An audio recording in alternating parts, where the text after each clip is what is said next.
Hello friends, आप देख रहे हैं बोले तो ये है खबर सिनेमा और मैं हूं रीना। फिल्म इंडस्ट्री से आज अपकमिंग प्रोजेक्ट्स की रिलीज डेट्स, कानूनी विवाद, कास्टिंग अपडेट्स और डिस्ट्रीब्यूशन डील्स की खबरें सामने आई हैं।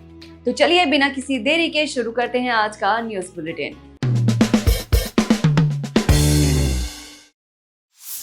दिलजीत दोसांझ स्टारर फिल्म सतलुज को ZEE5 प्लेटफॉर्म से अचानक हटाए जाने के बाद दिल्ली सिख गुरुद्वारा मैनेजमेंट कमेटी ने इस पर कड़ी आपत्ति दर्ज कराई है। कमेटी के अध्यक्ष हरमीत सिंह कालका ने इसे सामाजिक कार्यकर्ता जसवंत सिंह खालड़ा के जीवन और इतिहास को दबाने का प्रयास बताया है।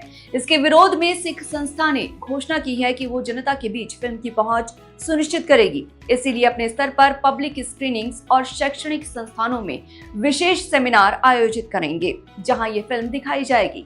कमेटी ने केंद्र सरकार से अपील भी की है कि वो सिख समुदाय की भावनाओं को ध्यान में रखते हुए इस फिल्म की स्ट्रीमिंग को दोबारा बहाल करें। सतलुज कई सालों तक रिलीज नहीं हो सकी थी। सेंसर बोर्ड ने इसे अटकाए रखा। पहले इसका नाम घल्लूघारा था, जिसे बाद में बदलकर पंजाब 95 कर दिया गया था। आखिरकार 3 जुलाई को ये फिल्म ZEE5 पर रिलीज हुई, लेकिन सिर्फ 3 दिन में ही इसे वहां से भी हटा लिया गया। ZEE5 ने एक ऑफिशियल बयान जारी करके कहा कि कुछ तकनीकी और प्रशासनिक कारणों के चलते इस फिल्म की स्ट्रीमिंग को फिलहाल भारत में रोक दिया गया है। पूर्व भारतीय क्रिकेट कप्तान सौरव गांगुली के जीवन पर आधारित स्पोर्ट्स बायोपिक फिल्म दादा का पहला ऑफिशियल पोस्टर रिलीज कर दिया गया है। गांगुली के 54वें जन्मदिन के मौके पर जारी इस पोस्टर में अभिनेता राजकुमार राव गांगुली के किरदार में दिखाई दे रहे हैं। वो साल 2002 में लॉर्ड्स के बालकनी वाले ऐतिहासिक शर्टलेस मोमेंट को रिक्रिएट करते हुए नजर आ रहे हैं। डायरेक्टर विक्रमादित्य मोटवाने के डायरेक्शन में बन रही ये फिल्म गांगुली के क्रिकेटिंग सफर और भारतीय टीम के कप्तान बनने की कहानी को दिखाएगी। मेकर्स ने पोस्टर के साथ ही इसकी आधिकारिक रिलीज डेट की भी घोषणा कर दी है। ये बायोग्राफिकल ड्रामा अगले साल 14 मई 2027 को सिनेमाघरों में रिलीज की जाएगी।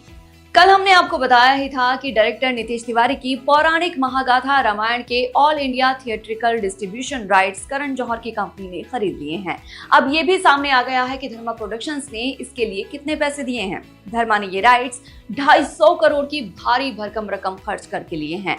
रणबीर कपूर, साई पल्लवी और यश स्टारर इस फिल्म को भारतीय बाजार में बड़े स्केल पर रिलीज करने के लिए धर्मा प्रोडक्शंस एक बहुत ही मजबूत स्ट्रेटेजिक प्लान तैयार कर रहा है। IMDb की मोस्ट एंटिसिपेटेड लिस्ट में टॉप पर रहने के बाद अब करण जौहर की इस मेगा प्रोजेक्ट में आधिकारिक एंट्री हुई है। इससे फिल्म के बिजनेस स्केल को भारतीय सिनेमाघरों और मल्टीप्लेक्सेस में बहुत बड़ा फायदा मिलने की उम्मीद जताई जा रही है।